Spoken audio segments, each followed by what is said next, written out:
They say that a man who does not read lives only one life, but a man who reads lives 1,000. But in the village of Oakhaven, people didn't care about 1,000 lives. They only cared about the one they had, a life of hard work, tired hands, and dusty roads. In this village, there was a boy named Silas. While other boys were praised for their strength in the fields, Silas was often found in the shadows of the old town square, staring at a building everyone else had forgotten, the great library. Silas was tenacious. That is a good word for us to learn today, tenacious. It means someone who does not give up easily, someone who holds on to a dream even when others let go. Silas didn't have money for books. Instead, he collected what the village called trash. He found old newspapers used to wrap fish. He found discarded letters in the mud. He would take these scraps home, wash them carefully, and dry them by the fire. To Silas, these weren't just scraps of paper. They were windows. One evening, Silas's father sat by the fire, his hands calloused from the plow. He looked at his son, who was tracing the letters on a torn page. "Silas," his father said with a heavy sigh, "why do you fill your head with these tales? Words won't mend a fence. Words won't harvest the wheat.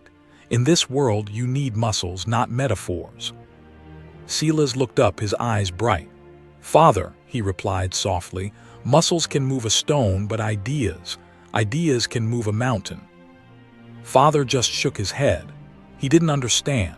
To the people of Oakhaven, the library door wasn't just locked, it was invisible. Months passed and Silas continued his secret habit. He had learned to read fluently by piecing together the scraps of the world. But then, the wind changed. The spring rains, which usually turned Oakhaven into a sea of green, simply never arrived. The clouds would gather, dark and promising, only to be blown away by a cruel, hot wind. Week after week, the sun beat down like a hammer on an anvil. This brings us to another important word, drought.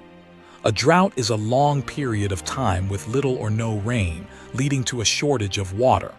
In Oakhaven, the drought was more than a shortage, it was a disaster.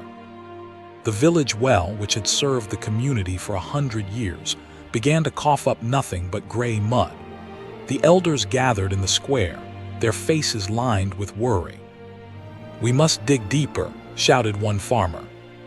"No, we must pray for rain," cried another. But Silas's father stood silent. He looked at his withered crops and knew that if they didn't find water in 3 days, the village would have to be abandoned. While the adults argued, Silas was at home. He wasn't looking at the sky. He was looking at a crumpled, yellowed map he had found months ago in a discarded book spine. It was a geological map of the valley. His fingers traced a line that others would have ignored. It was an ancient symbol for an aquifer, an underground layer of water-bearing rock. Silas realized that the village had been digging in the wrong place for a century. The water wasn't deeper under the well.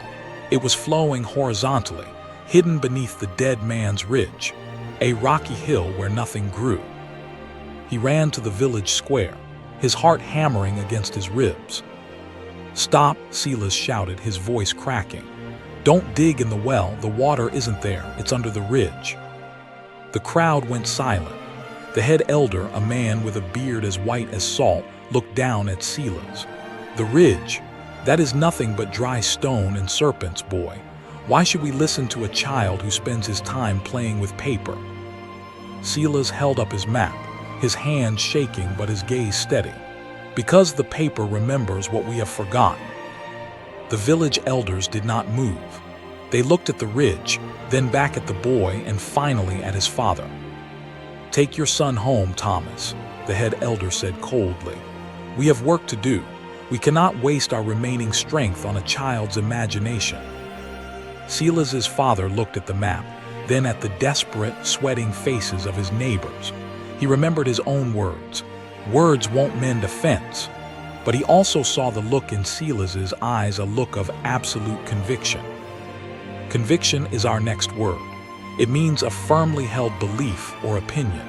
It is the fuel that drives a person when everyone else says no. To the surprise of everyone, Silas's father stepped forward. He didn't pick up his son to take him home. Instead, he picked up a heavy iron pickaxe. "The well is dry," Thomas said, his voice echoing. "If we stay here, we die. If the boy is wrong, we lose a day. But if the boy is right, we save our lives. I am going to the ridge." For hours they dug. The sun was a relentless fire in the sky. Silas used a small trowel to clear the dirt, while his father swung the heavy pick. The other villagers watched from a distance. Some whispered that Silas had finally lost his mind. Others felt a spark of hope they were too afraid to show. By the third hour, Silas's father stopped. He was drenched in sweat, his breath coming in ragged gasps. "Silas, there is nothing here but heat and stone." "The map said 3 meters past the twisted oak tree," Silas whispered, his voice dry as dust. "We are only at 2. Suddenly, a few of Silas's friends, the ones who used to mock him, walked up the hill. They didn't say a word. They simply took the tools and began to dig. One by one, the men of the village joined them. They weren't just digging for water anymore. They were digging for the truth of Silas's words. Then, at exactly 3 meters, the sound of the pickaxe changed. It was no longer a sharp clink against stone. It was a dull, wet thud. A single drop of water splashed onto Silas's cheek, then another. Suddenly, with a sound like a thunderclap, the ground gave way. A powerful, cold, and shimmering spray of water erupted from the dry earth, shooting high into the air. The silence of the drought was broken by the sound of cheering. The villagers fell to their knees, not in prayer for rain, but in gratitude for the water they had found beneath their feet. They splashed their faces, drank until their throats were cool, and watched as the stream began to carve a path down toward their dying crops. Silas stood in the center of the celebration, soaked to the bone, holding the tattered map like a trophy. His father walked over, placed a heavy hand on his shoulder, and looked at the wet paper. "You were right, Silas," he said, his voice thick with emotion. "The muscles moved the stone, but it was the words that told us where to strike." The drought ended that day, but the transformation of Oakhaven had just begun. The villagers realized that their greatest resource wasn't just the water or the soil, it was the intellect. Intellect is our final word for today. It refers to the faculty of reasoning and understanding objectively. The head elder himself brought the heavy iron key to Silas. Together, they unlocked the doors of the great library. They cleaned the dust from the shelves, repaired the leather bindings, and let the sunlight hit the pages for the first time in decades. Silas didn't just become the village hero, he became its librarian. He taught the children that a book is a mountain-climbing tool for the mind. He taught the farmers how to read about crop rotation and soil health. Years later, Oakhaven became the most prosperous village in the valley. People traveled from miles away, not just to see their lush gardens, but to visit the library. Silas, he was never seen without a book in his hand. He knew the truth that we should all remember. The world is full of locked doors. Reading is the key that fits every single one of them. Reading changed Silas's village, and it can change your life too. Every page you read is a step toward a better version of yourself. Thanks for watching. If you enjoyed this video and found it inspiring, don't forget to hit the subscribe button. Your support helps this channel grow and brings you more motivating stories and powerful content. Stay inspired, stay focused, and I'll see you in the next one.